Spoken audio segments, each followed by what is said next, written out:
Tag-init na naman. Kapag ganito, naaalala ko na naman ang matinding karanasan namin ng mga kaibigan ko. Ako po si Felina. Naganap ang karanasan na ito 1998 sa lugar po ng Laguna. Noong mga panahon na yun, Sir Paul, ay nagkaayaan kami ng mga kaibigan ko na mag-outing. Paano ba naman kasi napakainit, kagaya na lang po ng panahon ngayon. At kapag nakakaramdam ako ng init ng summer, ay nagbabalik gunita talaga sa akin ang karanasan namin na iyon ng mga kaibigan ko. Summer break po noong mga panahon na iyon at wala kaming magawa ng mga kaibigan ko. Wala pa rin naman kaming klase. Bagot na bagot kami at init na init. Kaya naman, nagpunta kami sa isa sa mga swimming pool o resort doon sa may Laguna. Na hindi ko na lang babanggitin kung ano. Basta, sa bandang Los Baños po ito. Sikat at kilala ang resort na ito noong mga panahon na iyon. Kahit wala pong social media, kahit wala pong mga Facebook, YouTube o mga telebisyon, dinarayo po talaga ito. At kahit mga taga Cavite kami, alam namin ang resort na iyon. Noon po. Pero ngayon kasi, wala na itong resort na ito. Hindi ko alam kung may koneksyon ng kwento na ito ang karanasan namin kung bakit nagsari iyon nung mga panahon na iyon. 5 po kami magkakaibigan na hindi ko na lang po papangalanan. Ayoko na lang din silang manggitin kasi baka mamaya maghalit pa sila sa akin . So heto na nga. Fast forward. Pagdating namin sa resort, maganda naman po ang lugar. Maaliwalas at kagaya ng inaasahan. Ang sarap maligo. Kitang-kita mo yung mga tao na masayang nagtatampisaw sa malamig na tubig sa swimming pool. Tapos idagdag mo pa yung ambience na ang ganda sa pakiramdam. Paano ba naman kasi? Nasa gitna kami ng kagubatan. Nasa itaas kami ng bundok. Sariwa yung hangin, kahit mainit noon. Bawing-bawi yung ambience ng lugar. Ang sarap talaga. Madali naman po kami nakapag-settle. Nakapagbayad ng entrance fee, nakahanap ng cottage. Tapos yun na nga, nag-ayos ng mga pagkain at kung ano-ano pa. By the way, overnight pala kami pero maaga kaming dumating doon. Siguro mga after lunch lang. Matapos na makapag-settle, nag-ayos kaagad kami ng mga pagkain namin, ng mga gamit namin at kung ano-ano pa. Buti na lang handa kaming lahat. Habang kumakain kami, Sir Paul, ng pananghalian, yung mga kaibigan ko ay masasaya. Enjoy ba? Pero hindi ko malamang dahilan. Unti-unti akong nakakaramdam ng pakiramdam na parang hindi komportable. Alam mo yung parang may nagmamasid sa'yo na hindi mo mawari kung saan. Tapos kapag sinusundan mo naman ang tingin kung nasaan yung nakatingin sa'yo, wala ka namang makikita. Tapos maninibago ka na lang, manginginig, ganun yung naramdaman ko . Malalamig tapos hindi ka mapalagay. Hindi komportable. Ganoon na ganoon, Sir Paul. Ganoon pa man, binaliwala ko na lamang ang lahat. Nag-enjoy ako. Bakit ko baka ako iisipin yun? Bakit ko ba mararamdaman yun? Mag-relax at mag-enjoy na lang. Yun ang pilit kong sinasabi sa sarili ko. Mabilis pong lumipas sa mga oras. Nag-enjoy naman po kami. Lublob kami doon sa may tubig. Napakalamig ng tubig. Kung tama nga ako, yung tubig na ginagamit doon sa may swimming pool, galing daw sa ilalim ng lupa. Ewan ko kung tama ako ng pagkakaalala . Pero ang sarap sa pakiramdam talaga maligo. Ibang-iba kumpara sa ibang mga swimming pool. Pero ganun pa man, Sir Paul, yung pakiramdam ko, hindi pa rin okay. Alam ko maraming tao sa paligid na posibleng tumingin sa akin, pero sa hindi ko malamang dahilan, may something talagang bumabagabag sa akin na nagsimula na ring mapansin ng mga kasama ko. Felina, okay ka lang ba? Bakit naman? Kanina ko pa napapansin, para kang balisa. Hindi, okay lang ako. Huwag mo sabihin tinatamaan ka na, konti pa lang ininom natin. Uy, hindi ano lang kasi, may masama ka bang nararamdaman? Wala. Filina, sabihin mo lang kung may nararamdaman ka ha. Okay lang magpahinga. Mahaba pa ang oras natin dito, relax ka lang. Buti na lang Sir Paul, mababait ang mga kaibigan ko at maasikaso. Yun nga ang ginawa ko. Nagpahinga muna ako doon sa may narentahan din naming room katabi ng cottage namin.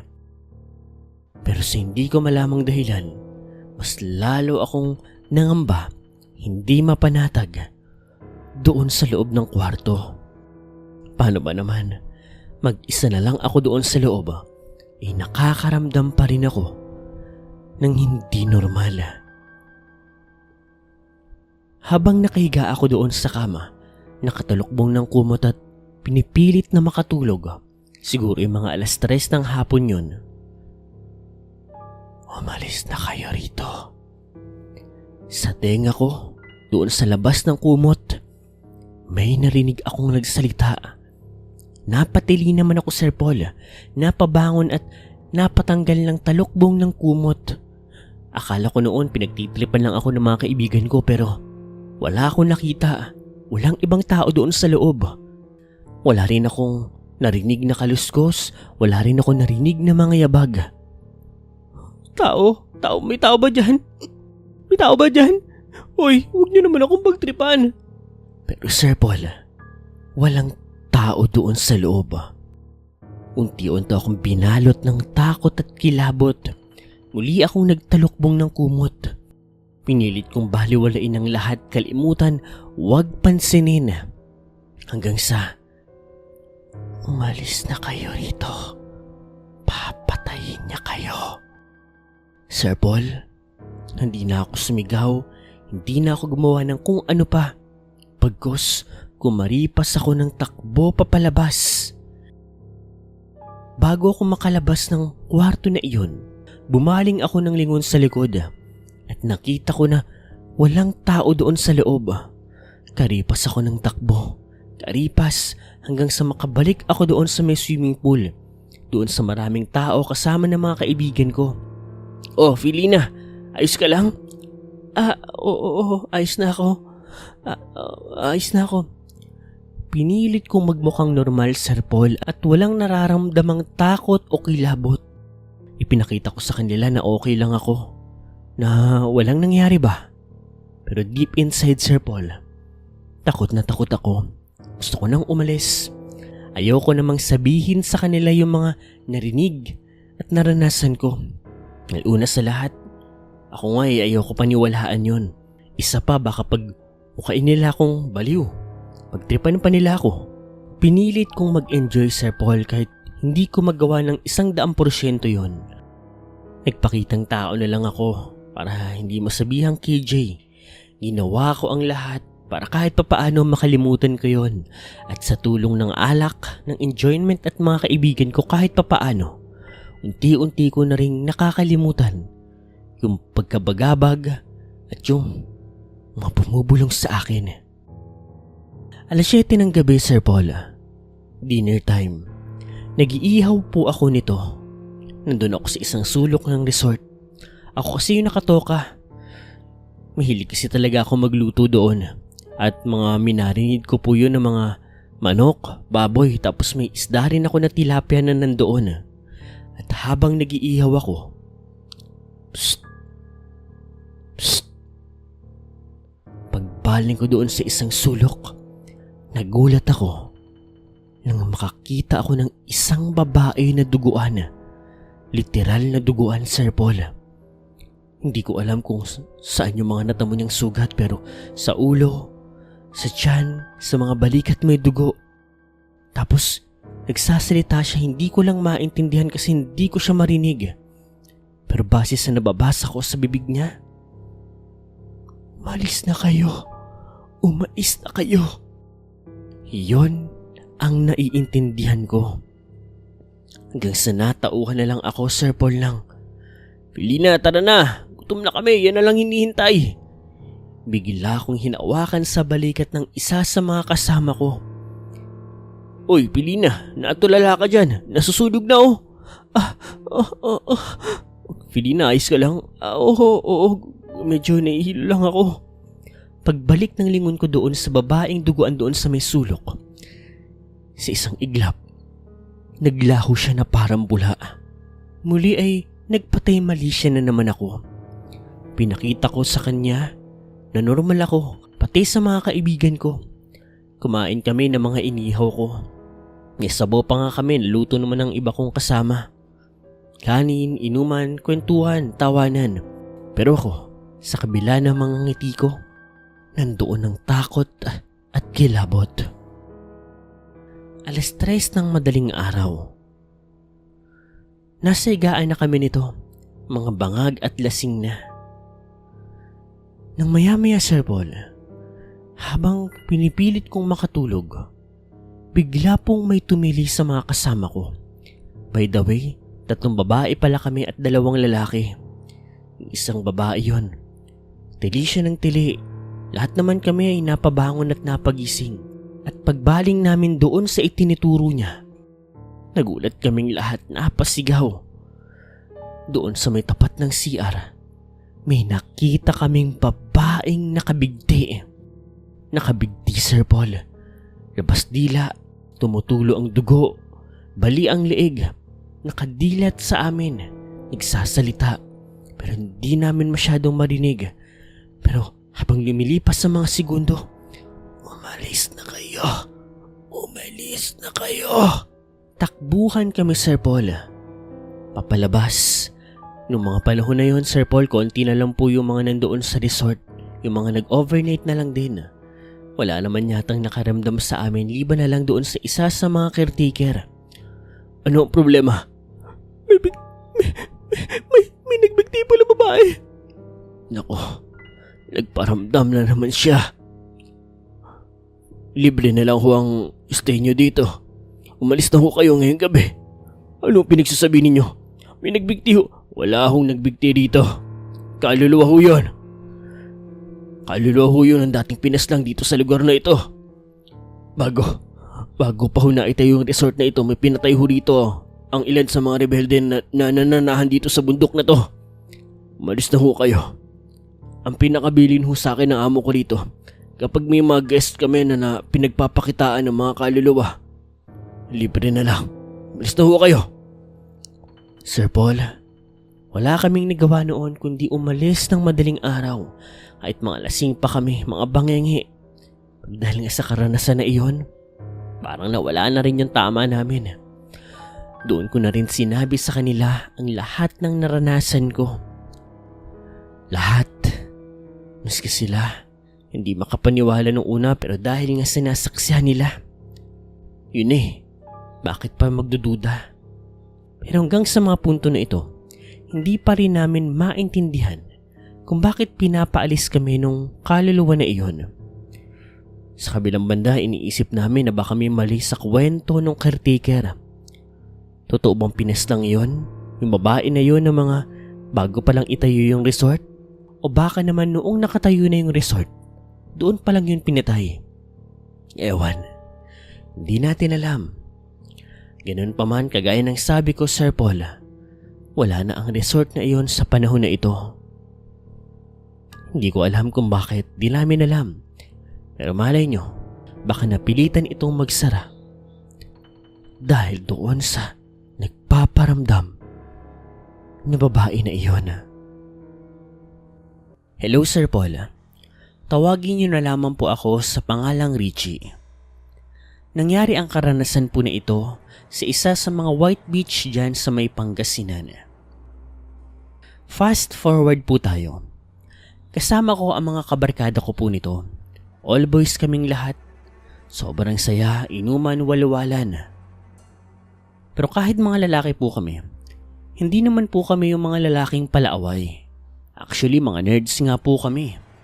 Nung gabi na yon, hindi naman po kami masyadong maiingay. Pero yung kabilang cottage kasi, bigla na lamang pong, "Oy, huwag nga kayo maiingay!" Siyempre kami naman po natahimik na lang.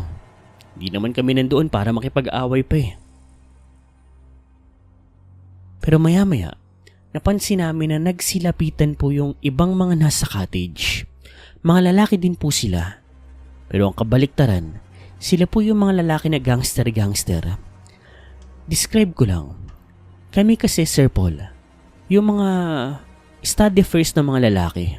Tapos sila yung mga gangster-gangster. Imagine niyo na lang po. E di yun na nga. Pinalibutan kami ng mga gangster-gangster na mga lalaki. Oy, amin na nga lang yung mga pagkain nyo. Ibigay nyo na sa amin yan. Sige ho, ito na ho. Yan, mabuti na lang. Masunurin kayo mga bata kayo. Sa totoo lang, napipiko na ako noon, Sir Paul, pero ano namang magagawa ko, di ba? Wala. Maya-maya, Sir Paul, habang kinukuhanan kami ng mga pagkain ng mga gangster na lalaki, bigla pong may lumapit na ibang partido. Wala naman po ito sa kabilang cottage ng mga kalalakihan din, pero konti lamang po sila, mga tahimik lamang na nag-iinom. Hoy, di tama yung ginagawa ninyo ah. Aba, bakit? Sino ba kayo? Wala kayong pakialam. Sa uli nyo yan, kain nyo ng gulo. Sir Paul, natamemay na lamang kami. Grupo ng mga lalaki sa kabilang cottage na konti lang. Laban doon sa mga grupo ng mga gangster na marami. Tapos kami, mga nerd, doon sa gitna. Ano bang nangyayari? Nagtinginan po sila ng masama. Samantala, inilapag naman po ng mga gangster yung pagkain pabalik doon sa amin.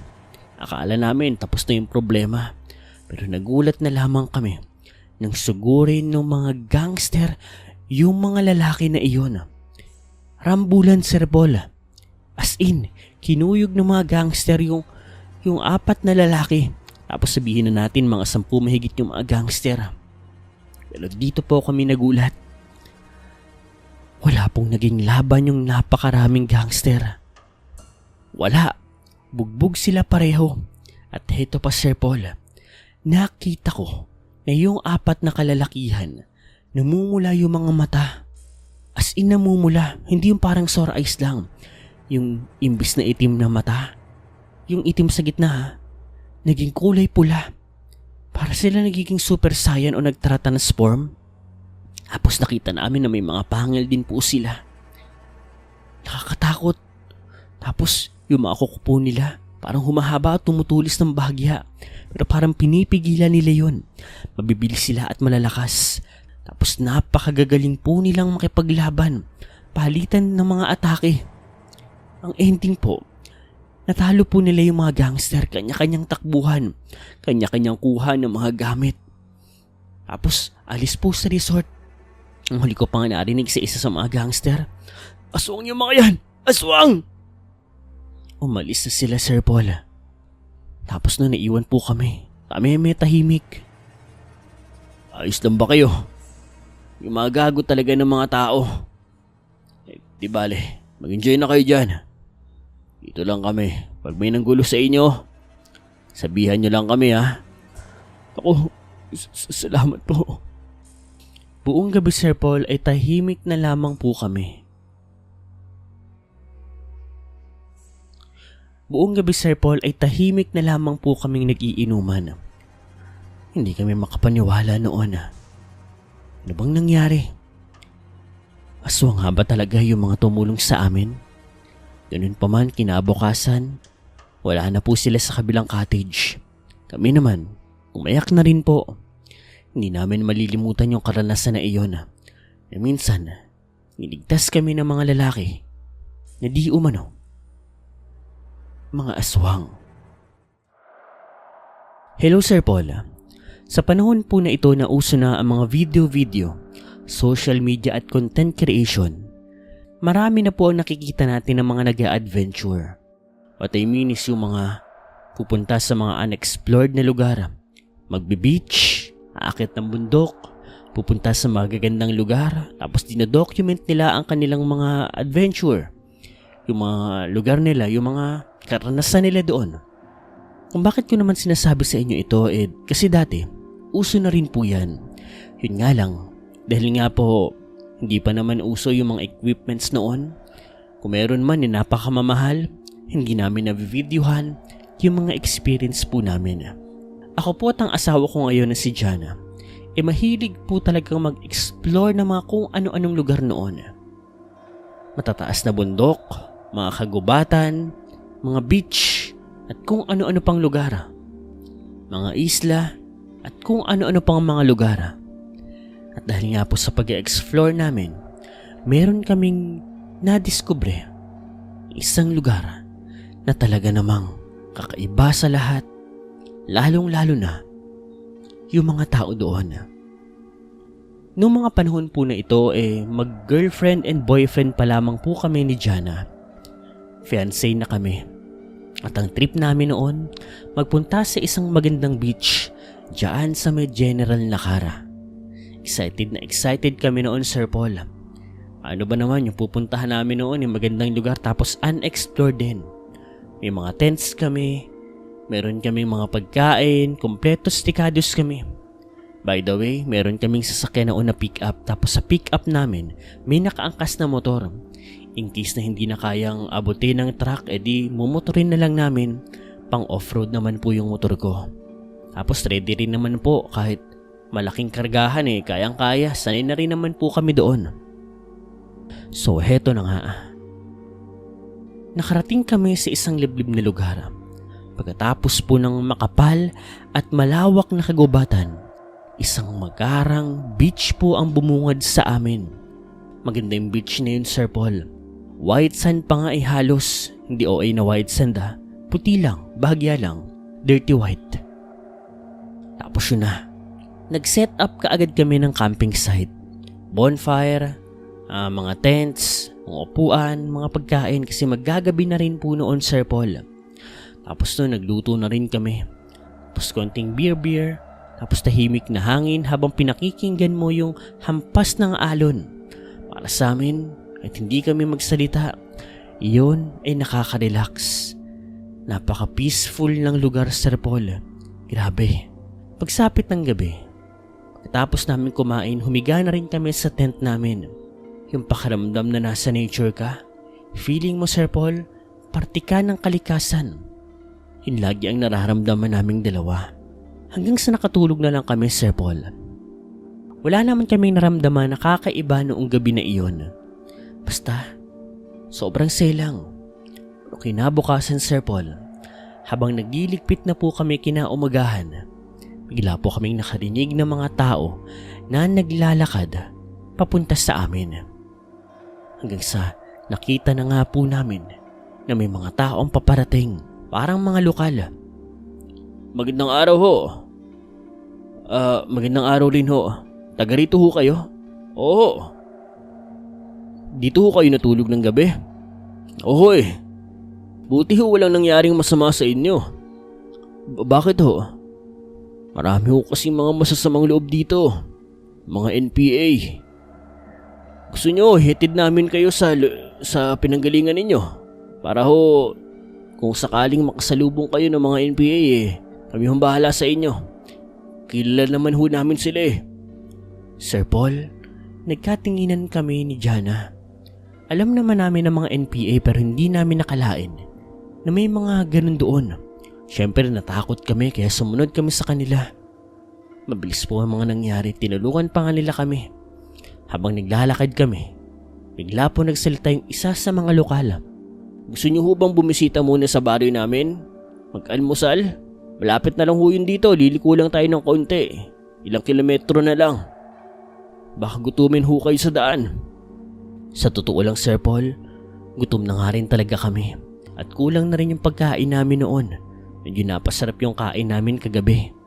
Kaya wala kami nagawa ni Jana, kundi umoo. Saan ho ba yun, mga sir? Sunod lang ho kayo sa amin. Makalipas lamang ang ilang minuto, Sir Paul, narating na rin ho namin ang kanilang lugar sa gitna ng kagubatan. Maliit lang ito na komunidad. Tapos konti lang din ng mga tao pero sa pagdating po namin, kapansin-pansin yung pagtingin ng mga tao sa amin. Han, umalis na kaya tayo. Hindi ako komportable dito. Ako nga rin Di bale, pagkakain natin alis na tayo. Nakakaya naman, nakakabastos. Sige. Nagpunta kami sa isang bahay doon. Yung pinakamalaki, parang bahay yata ng pinuno nila. Inalok nila kami ng kape, mga pagkain at kung ano-ano pa. Pero sa hindi ko malamang dahilan, hindi ko magawang inumin o kainin yung mga pagkain. Para bang kahit nakakatakam itong kainin, hindi ko magawa. Para bang may something doon na kung ano man sa kutob ko. Nang maya-maya, si Jana bigla pong pinataka ng kalamansi yung pagkain na nasa harap namin. Sinangag yun at pritong isda. Yung kalamansi na yun nagmula pa sa baon namin kagabi. At sa hindi ko malamang dahilan, bakit niya kaya ginawa yun? Uy, tingnan mo. Nagbago yung pagkain, Sir Paul. Naging mga uod ito. Anong? Takpan mo yan?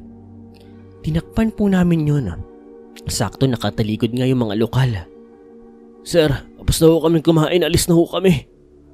Hindi, dito lang kayo.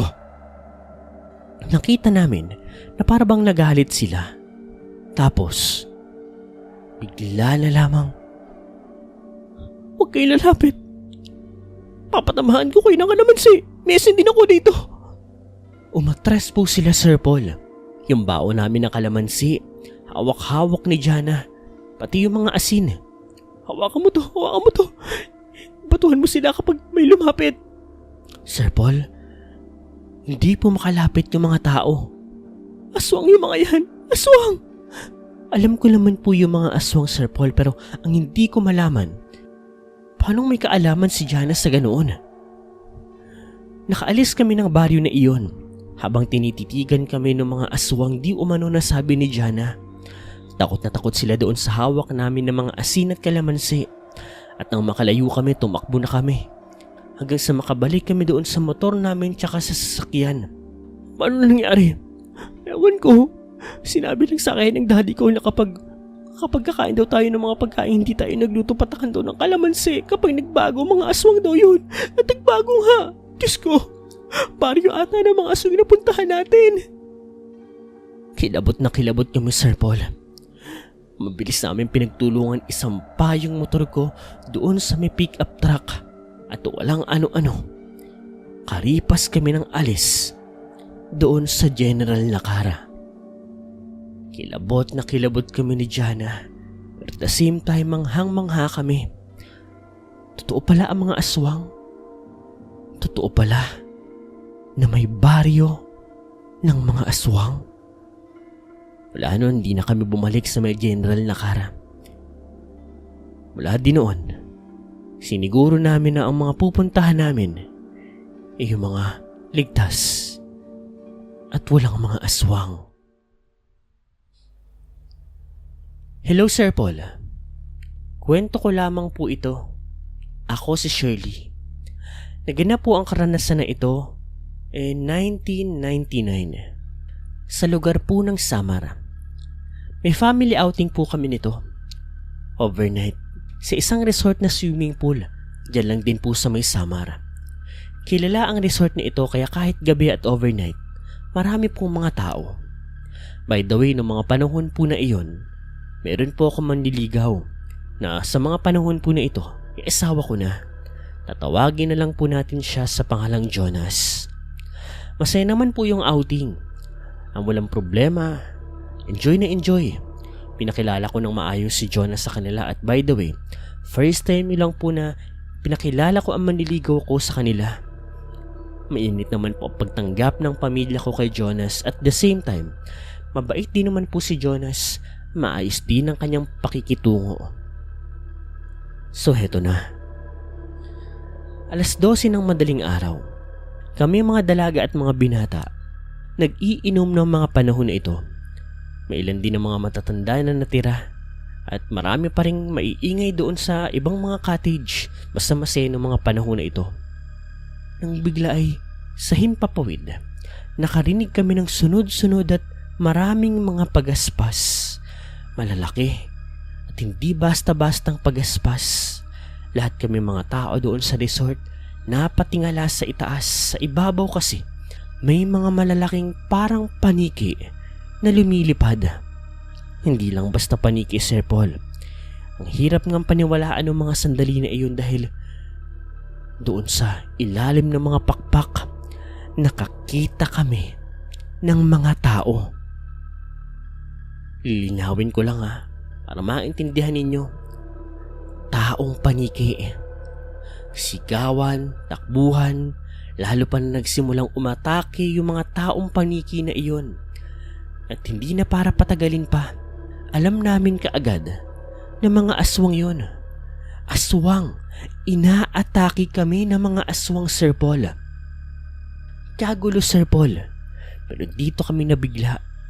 Si Jonas po, Sir Paul, may kinuha na kung anong bagay doon sa bag niya. Tapos, bigla itong umilaw. Para itong botelya na naglalaman ng kung anong likido. Tapos, may nilabas din siyang isang punyal. At nagulat na lamang kami nang nilabanan niya yung mga taong paniki o mga aswang na umaatake sa aming lahat. Siguro, Sir Paul, mga 5 o 6 yung mga aswang na iyon. Di ko na matandaan basta marami sila. Pero yung mga aswang na yon, pinunterya si Jonas. At alam niyo ba, Sir Paul, sa hindi ko malamang dahilan, si Jonas ang nanalo sa mga aswang. Isang aswang ang napatay niya. At binuhat naman yun ng mga aswang. At kumbaga tinulungan nila yung napatay nilang kasama ni Jonas. Si Jonas naman sugatan. Dami niyang mga natamong kalmot, kagat, at kung ano-ano pang atake. Grabe. Ganun pa man. Importante, ligtas kaming lahat. Nung gabi na yon, nagmistulang bayani si Jonas. Niligtas niya kaming lahat.